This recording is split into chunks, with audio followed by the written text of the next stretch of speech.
diary of a prostitute who loved much. I remembered the words of King David about God being my shepherd, preparing a feast in the presence of those who despised me.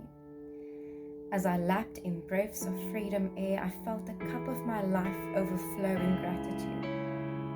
I finally understood the words of King David when he wrote, "You anoint my head with oil, my cup overflows. Surely goodness and mercy shall follow me all the days of my life, and I shall dwell in the house of the Lord forever." Though I was not royalty or worthy of an anointing, the feeling of it overwhelmed me. I could nearly smell the oil as cleansing poured over my head, over my eyes, over my throat, and my heart. God of heaven's armies, I pray, thank you for welcoming me into your home like a desired and wanted child. I stood on shaky legs. At night I descended. I began to understand Jesus' words about forgiveness because I absolutely experienced it. And in the light of what I found, that the possibility to forgive others now lived in my heart. I brushed the dust from my face, hands, knees, and began to dance and cry and sing. I ran to the outskirts of Nain and under a full moon and twirled under its shadow a free woman, so blessed and alive it nearly scared me to death. But one thing I did know, Jesus ushered me in the surprising change, and I would spend all my strength thanking him. I touched the flask of precious perfume I held for safekeeping, knowing what I must do. I would bless Jesus with everything I had because he had become everything to me. He had given me life, and he deserved my sacrifice. What was 2 years' wages? What was any amount of money next to a heart made clean? The next day I discovered Jesus in a crowd. I wanted to rush at him. Then with my gift, but propriety and a hint of fear held me back. To my right, I heard one man, a Pharisee, clear his throat. The others turned to see him standing to the side, proud, tall, preening. "Come to my home and eat," he said to Jesus. It sounded more like a command than an invitation. And I sensed a hint of anger in his voice, muffled only by smiling lips. At a distance, I followed the crowd, orientating myself to the twists and turns of this part of the village, counting steps down crooked, dusty paths, until I noticed the home where Jesus entered. I knew better than to ask for entrance, for it would be denied to a woman of ill repute. I had long heard the whisperings around the other places I lived to know there is no small village, not even there, where my deeds and reputation could not follow. But I did not care, because once I saw Jesus reclining at the table, I became overwhelmed at his beauty and the revolution he had begun in my heart. I snuck into the crowded home, preferring to inch along the periphery, still afraid. That is, until he spoke. His voice resurrected my willpower, and I found him collapsing at his feet. I intended to anoint his feet with my perfume, but I found myself overtaken with emotion, and I wept. His feet, now unsandaled, were dirt encrusted from my day's walk, and no one had cleaned them. My tears ran over the dust, eddying into tiny pools beneath his toes. If tears could clean such dirty feet, there was hope for an unclean woman like me. This I knew. Though earth-stained, I marveled at the beauty of his feet that had taken him to people who had lost everything, their health, their hands, their livelihoods, their reputation. These feet brought him to me. I could not help but to do the thing that no prostitute dares to do. I kissed his feet. I heard gasps, but I did not care. These beautiful feet deserved lavish affection. I wondered why no one else sat at the Master's feet blessing him with the same kiss. Was no one else moved by the wonder of Jesus? This is so beautiful, and it makes me just think of that song. I'm just going to read the last sentence again. Was no one else moved by the wonder of Jesus? The song that goes, I just want to move your heart. It's the one that says, is it a fragrance? Then I'll pour my oil out. Is it a love laid down? Then here I give my vows. Is it a song I sing? Then here's every melody. Just tell me what moves you. Just tell me what moves you. And it just makes me think of this passage. Was no one else moved by the wonder of Jesus? I had left my expensive silks and linens at home, so I had nothing to cleanse his feet. But I did have my hair. I unbound my tresses to more covers. No doubt the waging of the heads and the indignity I committed. Unbinding hair made me naked in these men's eyes. No doubt a horrific scandal. I should have worried about committing such an audacious act amidst the holy. But all I could think about was Jesus' need for dried, clean feet, and my insatiable need to thank him for loving me. So I continued, unhindered, grabbing fistfuls to smear away the caked-on mud. Jesus demanded nothing of me. He reclined, blessed silently. He simply welcomed my adoration without expectation, expecting something in return. So unlike nearly every man I had known.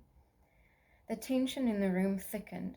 I took the perfume and poured out my security upon his feet. The room permeated the sense, brilliance, and beauty. My worship, that perfume. My worthiness, my livelihood, the liquid that guaranteed my wealth. I kissed his now perfumed, anointed feet. I worked with such fervor that I chose to forget about the stares of others, until I looked up and the proud Pharisee glared at me, shocked and angered in his icy stare. I had humiliated him in front of Jesus, in his home no less. I stiffened, looked at my hands, nearly forgetting all that Jesus had done for me and in me.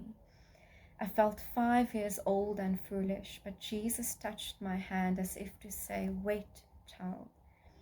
Jesus looked at Simon. I have something to say to you, he said. Go ahead, teacher. Simon glared at me again. A man loaned money to 2 people, 500 pieces of silver to one and 50 pieces to another. But neither of them could repay him, so he kindly forgave them both, cancelling their debts. Who do you suppose loved him more after that?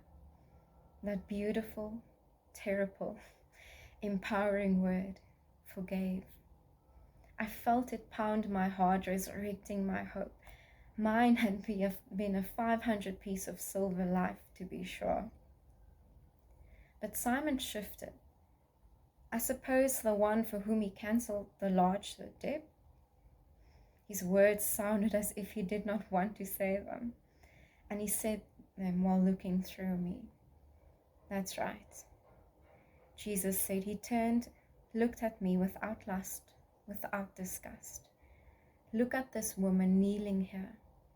When I entered your home, You did not offer me water to wash the dust off my feet, but she washed them with her tears and wiped them with her hair. You did not greet me with a kiss, but from the time I first came in, she has not stopped kissing my feet. You neglected the courtesy of olive oil to anoint my head, but she has anointed my feet with rare perfume. In the company of Jesus' word, I came undone again, because he allowed me an extreme privilege. He had anointed me with his healing when I knelt in the dust, and I now had anointed him. Would his cup overflow too, this Jesus who had healed and loved and welcomed? He dignified my scented offering. How could this be so? Jesus touched a strand of my hair. I did not recoil.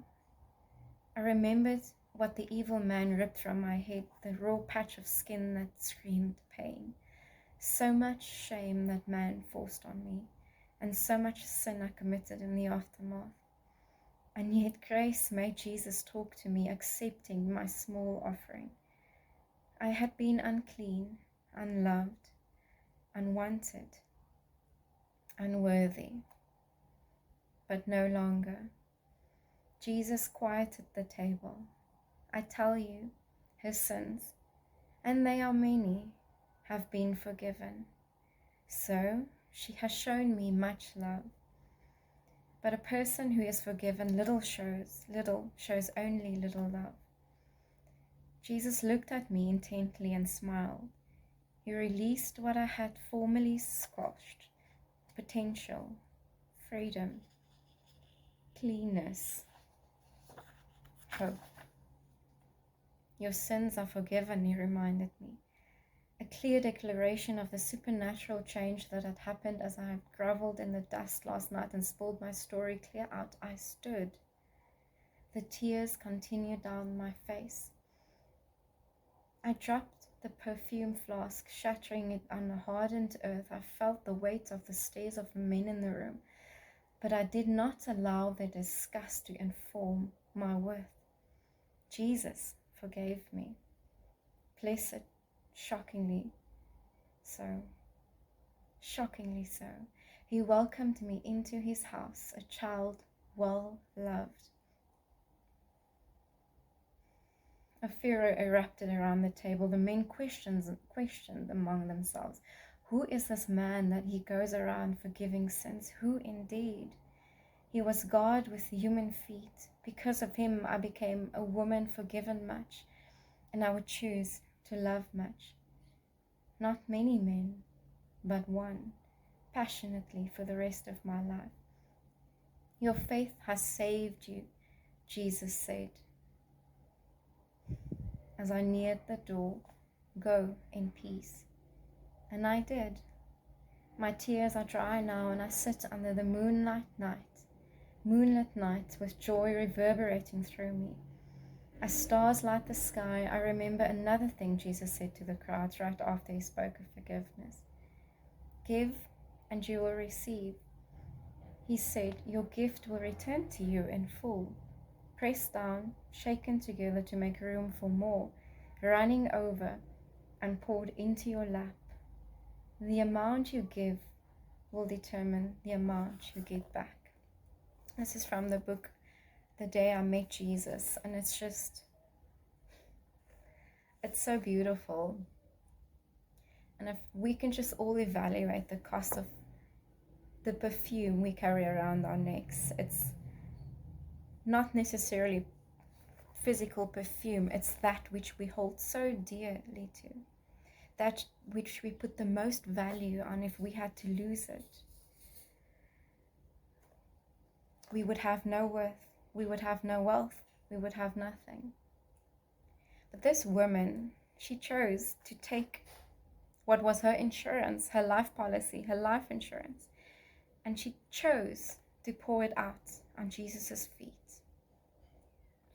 We all have a bottle of perfume in the spirit that we carry with us, and it is our choice to whether we want to pour it out on his feet or not. He won't love you less if you don't, and he won't love you more if you do. but there is something that will be activated within you. There's a realization that will come within you when you make that sacrifice to say, Lord, this is my everything, and I give it to you.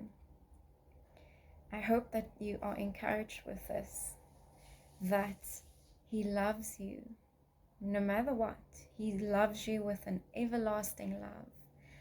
Whether you choose Him back or not, nothing you do can make Him love you more. There's a song that goes, I wasn't the one holding you up, so there's nothing I can do to let you down. And that's exactly how we are with the Lord. There's nothing you can do. Yes, surely we do things to disappoint Him and to sadden His heart and grieve His spirit. But His love for us is unchanging. It's unchanging to anything we might do or not do. You just have to receive it. Like this woman, she received her forgiveness.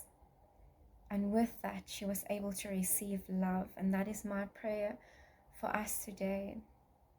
That we receive the offer He so freely gives. And that we receive the love He so perfectly is. Not just created. He is love. And He offers it to us. Just know that you are loved beyond measure. And no, nothing is unchanging to that. Be blessed and go in shalom. I'm Leandri, and this is your word for today. Amen.